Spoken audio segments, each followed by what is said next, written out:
this, when you seek after enlightenment, then this curious thing happens, being that you'll find it. Because when you seek after something, you will in the end find out that the very thing of enlightenment is that there is nothing really to discover.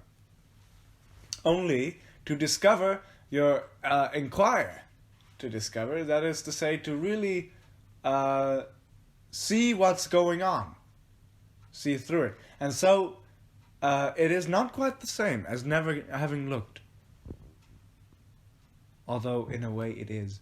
But it is not, so to say, something you can now simply know as an object of knowledge and then say you have it. Say you have attained it. Because that's not how it works. See, it is rather an aha-erlebnis, like Germans would say. A eureka moment. That you find out that there's really nothing to discover. In a certain way that you know it with your whole body, like a feeling. Because if you take this as an object of knowledge, and if you thereby identify yourself with this object, with having attained enlightenment, you already don't get it. That is to say, you're just merely using it as an interchange for a previous identity of thought. See?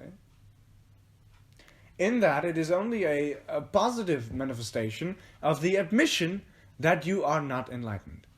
That is to say, that you are seeking that you don't have it. Because, really, what good does it do to have this object of knowledge? To have the continuous identification with being enlightened as a form of thought.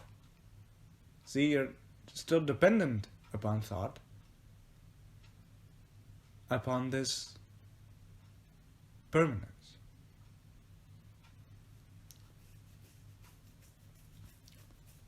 And so you still live in the illusion that thoughts are reality. Thoughts about reality that you identify with. All the while, you are really no more than you sitting right there. And there's no amount of thinking that will change that, whether you regard yourself and identify yourself as enlightened or not enlightened, or as a fireman, or as a policeman, or as an ordinary citizen. There's no amount of thinking that will really change what you are. And now, of course, in a separate way,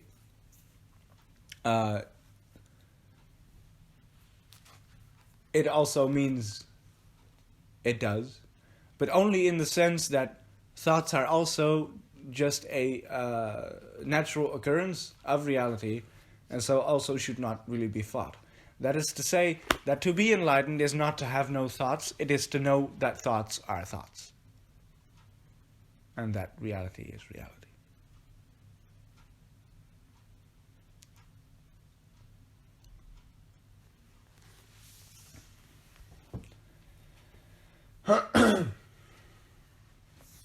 So then you see, you can walk around, move around freely with a certain will.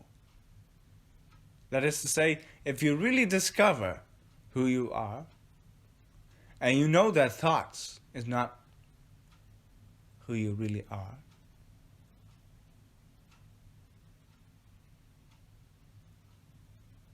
because you know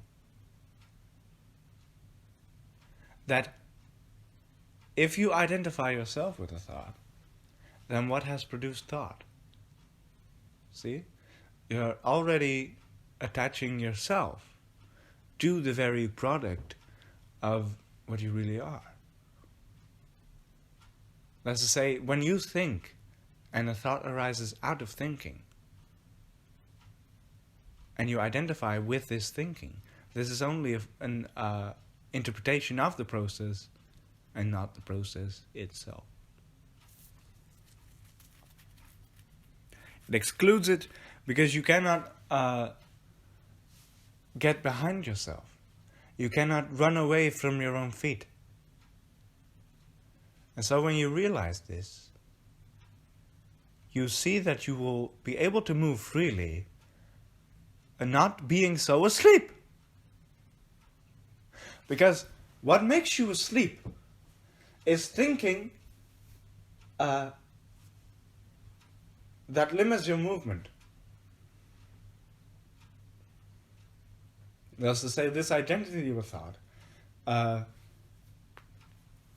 is really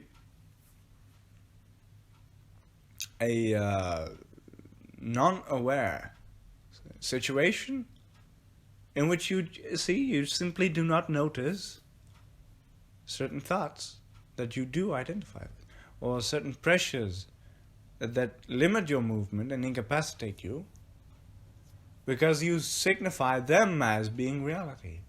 For example, if you own a house, you think you own a house. You think there's a thing called you, and that it owns a thing called a house, and these words all refer to things in practical reality, but in fact, it's no more than you describing a certain pattern of behavior that means that you go into this building of blocks and stone and concrete that's furnished with all these things, and you basically say, I go here and people agree. See, here's where the social institution comes in. And we all agree that this is then my house, and nobody really comes in except for thieves because they have a different social institution, you see. That I call my house. And I have my friends over to my house. And see, it's all a little play. It's like pretend.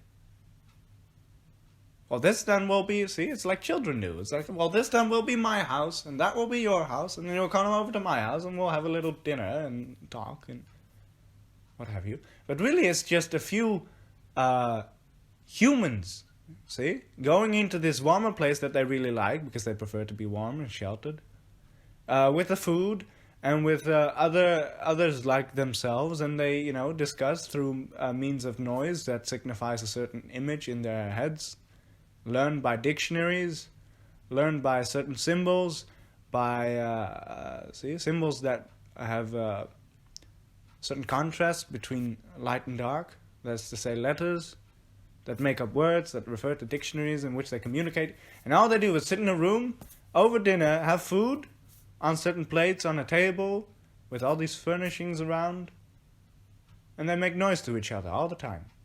And they have the most tremendous time. And see, now that's fine. But the moment you start really confusing that reality with the rationalizations you have about this behavior, about this pattern, you think that the pattern makes the reality, or that it is somehow the same.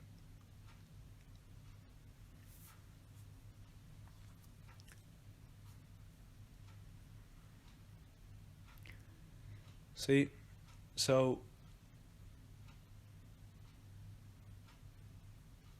when you come to this clear, transparent realization that these things are separate, that there is really nothing incapacitating you from going this way or going that way except your own will and your own thought.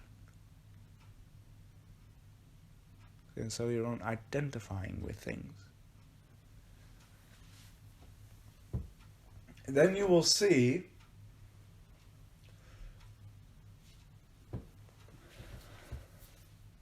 that you can do all you like. In that sense.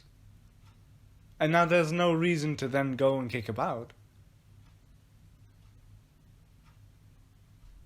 Because really there's no difference from what you've done before. But you see, so it's not exactly in what you do. You don't necessarily have to all of a sudden change up what you do, like sit in meditation all day and don't commence in other business, don't commence in dinners, and don't commence in talks with people over dinner. Don't go into your house.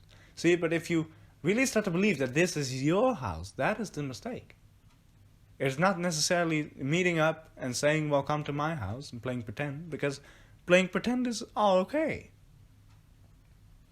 It's a part of reality too. And that's fine. And it's fun.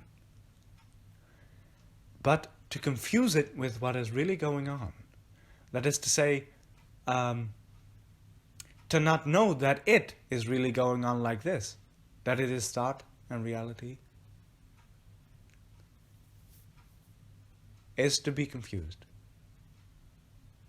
To not see it for what it is to not really see and not be mindful, not be attentive to what is going on. So that is then where meditation comes in, as a method of simply going with what is going on, paying attention. It's like a focus. Without being engaged in all the blather, in all the rabble and all the babbling.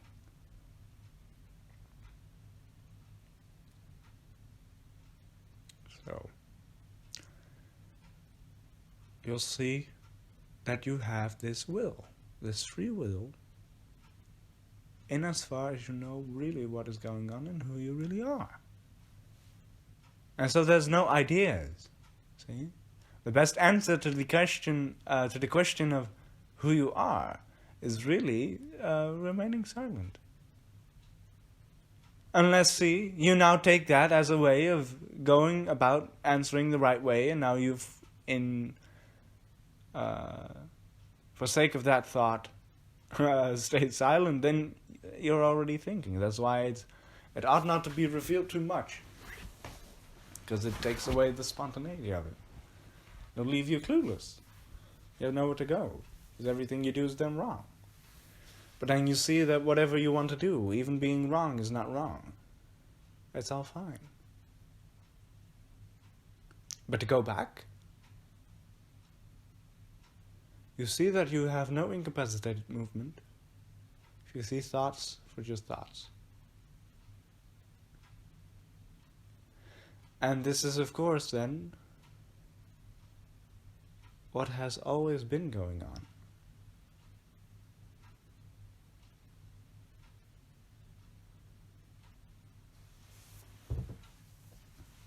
You just had rationalizations about your movements.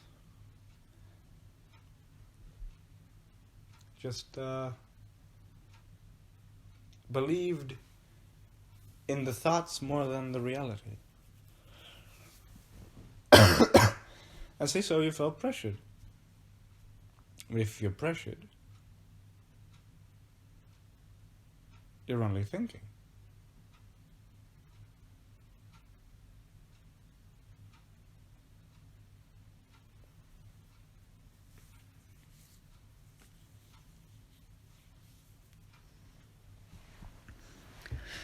So then,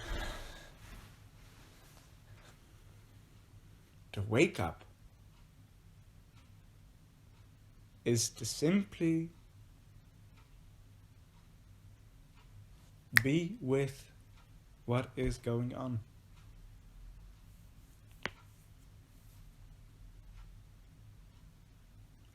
Whether outside or inside your head, that you at least pay attention.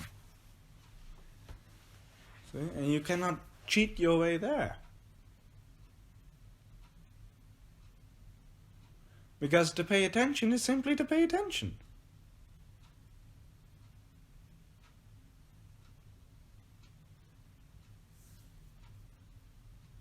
Longing after the pretense, see? Longing after the pretense of paying attention, that is to say, wanting to seem or wanting to be like paying attention, like this wakefulness, is necessarily not it. Because you don't see that that is really what is going on, that you are looking to it, that you're longing to get it and seeking it. Because if that's what's going on, that's what you should pay attention to.